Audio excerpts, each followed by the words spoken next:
शांति 15/4/2024। आज की मुरली।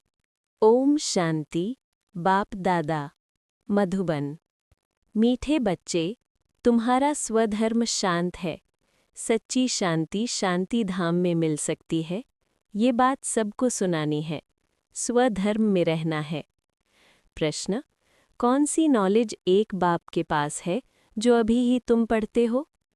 उत्तर: पाप और पुण्य की नॉलेज। भारतवासी जब बाप को गाली देने लगते हैं तब पाप आत्मा बनते, और जब बाप को और ड्रामा को जान लेते हैं तब पुण्य आत्मा बन जाते हैं।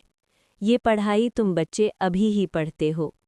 तुम जानते हो सबको सद्गति देने वाला एक ही बाप है। मनुष्य को सद्गति अर्थात मुक्ति, जीवन मुक्ति दे नहीं सकते। गीत: इस पाप की दुनिया से। ओम शांति। बाप बैठकर बच्चों को समझाते हैं कि ये है पाप आत्माओं की दुनिया। वह भारत को ही कहेंगे कि भारत पुण्य आत्माओं की दुनिया थी, जहाँ देवी देवताओं का राज्य था। ये भारत सुखधाम था और कोई खंड नहीं थे, एक ही भारत था। चैन अथवा सुख उस सतयुग में था जिसको स्वर्ग कहते हैं। ये है नर्क। भारत ही सुखधाम था जब इन लक्ष्मी नारायण का राज्य था। भारतवासियों का गृहस्थ धर्म पवित्र था, प्योरिटी भी थी, सुख शांति भी थी, संपत्ति भी बहुत थी। अब वही भारत पतित बना है, सब विकारी बने हैं। ये है दुख धाम। भारत सुख धाम था, और जहाँ हम आत्माएं निवास करती हैं वहाँ है शांति धाम। शांति वहाँ शांति धाम में ही मिल सकती है। आत्मा शांत वहाँ ही रह सकती है जिसको स्वीट होम निराकारी दुनिया कहा जाता है। वो है आत्माओं का घर। वहाँ जब रहते हैं तो आत्मा शांति में है। बाकी शांति कोई जंगल आदि में जाने से नहीं मिलती है। शांति धाम तो वही है। सतयुग में सुख भी है, शांति भी है। यहाँ दुख धाम में शांति हो नहीं सकती। शांति धाम में मिल सकती है। सुख धाम में भी कर्म होता है, शरीर से पाठ बजाना होता है। इस दुख धाम में एक भी मनुष्य नहीं जिसको सुख शांति हो। ये है भ्रष्टाचारी पतित धाम। तब तो पतित पावन को बुलाते हैं, परंतु उस बाप को कोई जानते नहीं है, इसलिए निधन के बन पड़े हैं। ऑर्फन होने कारण आपस में लड़ते झगड़ते हैं। कितना दुख, अशांति, मारामारी है। ये है ही रावण राज्य। राम राज्य मांगते हैं। रावण राज्य में न सुख है न शांति है। राम राज्य में सुख शांति दोनों थे। आपस में कभी लड़ते झगड़ते नहीं थे। वहाँ 5 विकार होते ही नहीं। यहाँ 5 विकार हैं। पहला है देह अभिमान मुख्य, फिर काम क्रोध। भारत जब स्वर्ग था तो ये विकार नहीं थे, वहाँ देही अभिमानी थे। अब सब मनुष्य देह अभिमानी हैं। देवताएं थे देही अभिमानी। देह अभिमान वाले मनुष्य कभी किसको सुख नहीं दे सकते, एक दो को दुख ही देते हैं। ऐसे मत समझो कोई लखपति, करोड़पति, पदमपति हैं तो सुखी हैं। नहीं, ये तो सब है माया का भपका। माया का राज्य है। अभी उनके विनाश के लिए ये महाभारत लड़ाई सामने खड़ी है। इसके बाद फिर स्वर्ग के द्वार खुलने हैं। आधा कल्प के बाद फिर नर्क के द्वार खुलते हैं। ये बातें कोई शास्त्रों में नहीं हैं। भारतवासी कहते हैं जब भक्ति करेंगे तब भगवान मिलेगा। बाबा कहते हैं जब भक्ति करते करते बिल्कुल नीचे आ जाते हैं तब मुझे आना पड़ता है, स्वर्ग की स्थापना करने, अर्थात भारत को स्वर्ग बनाने। भारत जो स्वर्ग था वो नर्क कैसे बना? रावण ने बनाया। गीता के भगवान से तुमको राज्य मिला। 21 जन्म स्वर्ग में राज्य किया। फिर भारत द्वापर से कलयुग में आ गया, अर्थात उतरती कला हो गई। इसलिए सब पुकारते रहते हैं, हे पतित पावन आओ। पतित मनुष्य को सुख शांति पतित दुनिया में मिल ही नहीं सकती। कितना दुख उठाते हैं। आज पैसा चोरी हुआ, आज देवाला मारा, आज रोगी हुआ। दुख ही दुख है ना। अभी तुम सुख शांति का वर्षा पाने का पुरुषार्थ कर रहे हो। बाप से स्वर्ग का वर्षा लेने का पुरुषार्थ कर रहे हो। सदा सुखी बनाने वाला एक ही बाप है, सदा दुखी बनाने वाला रावण है।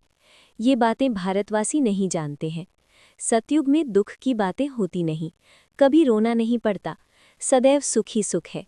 वहाँ देह अभिमान अथवा काम क्रोध आदि होते नहीं।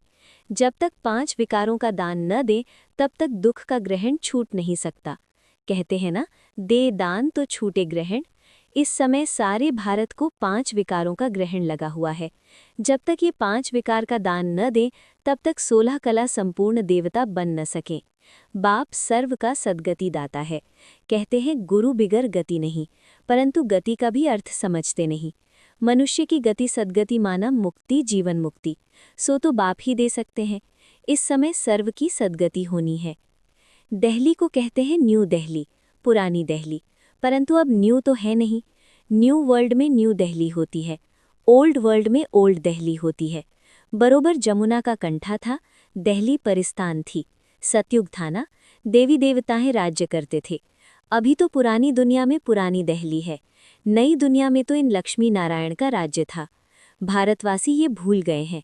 नया भारत नई दिल्ली थी तो उनका राज्य था, और कोई खंड ही नहीं था। ये कोई भी नहीं जानते, गवर्नमेंट ये पढ़ाती नहीं है। जानते हैं कि ये तो अधूरी हिस्ट्री है, जब से इस्लामी बौद्धि आए हैं।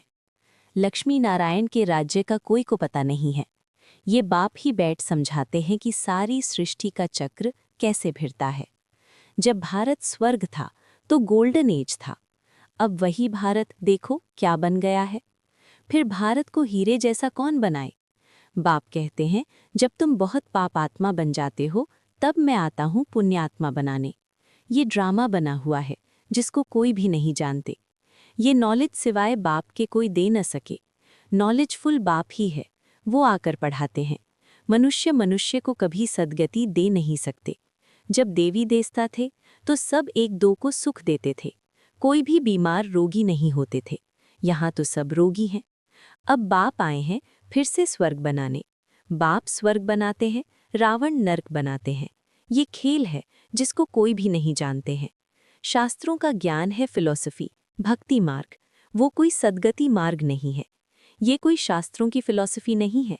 बाप कोई शास्त्र नहीं सुनाते, यहाँ है स्पिरिचुअल नॉलेज। बाप को स्पिरिचुअल फादर कहा जाता है, वो है आत्माओं का बाप। बाप कहते हैं मैं मनुष्य सृष्टि का बीज रूप हूँ, इसलिए नॉलेजफुल हूँ। इस मनुष्य सृष्टि रूपी झाड़ की आयु कितनी है, कैसे वृद्धि को पाता है, फिर कैसे भक्ति मार्ग शुरू होता है, ये मैं जानता हूँ। तुम बच्चों को ये नॉलेज देकर स्वर्ग का मालिक बनाता हूँ, फिर तुम मालिक बन जाते हो। ये नॉलेज तुमको एक ही बार मिलती है, फिर गुम हो जाती है। फिर सतयुग त्रेता में इस नॉलेज की दरकार नहीं रहती। ये नॉलेज सिर्फ तुम ब्राह्मणों को है, देवताओं में ये नॉलेज नहीं है, तो परंपरा से ये नॉलेज आ न सके। ये सिर्फ तुम बच्चों को एक ही बार मिलती है, जिससे तुम जीवन मुक्त बन जाते हो, बाप से वर्षा पाते हो।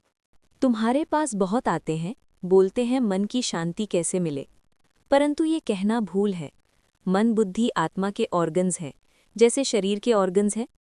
आत्मा को पत्थर बुद्धि से पारस बुद्धि बाप ही आकर बनाते हैं, जो सतयुग त्रेता तक चलती है। फिर पत्थर बुद्धि बन पड़ते हैं। अभी फिर तुम पत्थर बुद्धि से पारस बुद्धि बनते हो। तुम्हारी पारस बुद्धि जो थी उसमें खाद मिलती गई है। अब फिर पारस बुद्धि कैसे हो?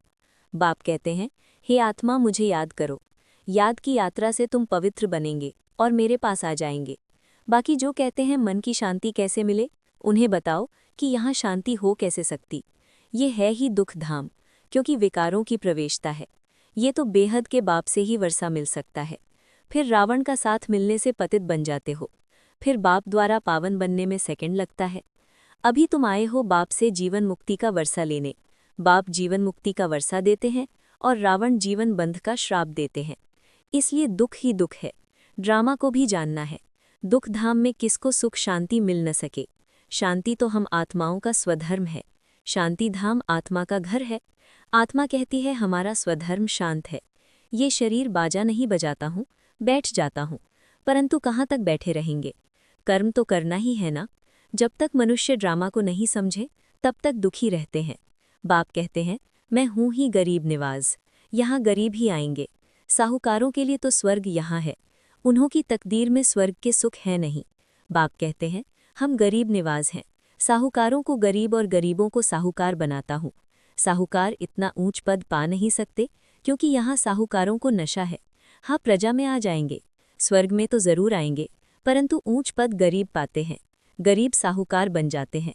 उन्हें देह अभिमान है ना कि हम धनवान हैं, परंतु बाबा कहते ये धन माल सब मिट्टी में मिल जाना है, विनाश हो जाना है। देही अभिमानी बनने में बहुत मेहनत है। इस समय सब देह अभिमानी है, अभी तुमको देही अभिमानी बनना है। आत्मा कहती है हमने 84 जन्म पूरे किए हैं। आत्मा कहती है हमने 84 जन्म पूरे किए, नाटक पूरा होता है, अब वापस जाना है। अभी कलयुग के अंत सतयुग के आदि का संगम है। बाप कहते हैं हर 5000 वर्ष बाद आता हूँ, भारत को फिर से हीरे जैसा बनाने। ये हिस्ट्री ज्योग्राफी बाप ही बता सकते हैं। अच्छा, मीठे मीठे सिकिलधे बच्चों प्रति माता पिता बाप दादा का याद प्यार और गुड मॉर्निंग। रूहानी बाप की रूहानी बच्चों को नमस्ते। धारणा के लिए मुख्य सार 1.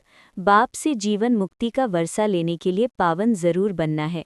ड्रामा की नॉलेज को बुद्धि में रख दुख धाम में रहते भी दुखों से मुक्त होना है। 2. धन माल व साहूकारी का नशा छोड़ देही अभिमानी रहने का पुरुषार्थ करना है। वरदान: विकारों के वंश के अंश को भी समाप्त करने वाले सर्वसमर्पण व ट्रस्टी भव। जो आईविल के लिए पुराने संस्कारों की प्रॉपर्टी किनारे कर रख लेते हैं तो माया किसी न किसी रीति से पकड़ लेती है। पुराने रजिस्टर की छोटी सी टुकड़ी से भी पकड़ जाएंगे। माया बड़ी तेज है, उनकी कैचिंग पावर कोई कम नहीं है। इसलिए विकारों के वंश के अंश को भी समाप्त करो। जरा भी किसी कोने में पुराने खजाने की निशानी न हो। इसको कहा जाता है सर्वसमर्पण, ट्रस्टी व यज्ञ के स्नेही सहयोगी। स्लोगन: किसी की विशेषता के कारण उससे विशेष स्नेह हो जाना, ये भी लगाव है। ये अव्यक्त इशारे: महान बनने के लिए मधुरता और नम्रता का गुण धारण करो। मधुरता ही महानता है। इससे मन और मुख का कड़वापन समाप्त हो जाता है, क्रोध अग्नि शीतल हो जाती है। बाप दादा अपने हर बच्चे को शीतल देवता बनाना चाहते हैं, इसलिए मधुरता के गुण को धारण करो। आपका मुखड़ा भी मीठा हो, मधुरता के गुण से भरपूर बनो। जो भी संपर्क में आए उसे मधुर बोल व शक्तिशाली दृष्टि से भरपूर करो।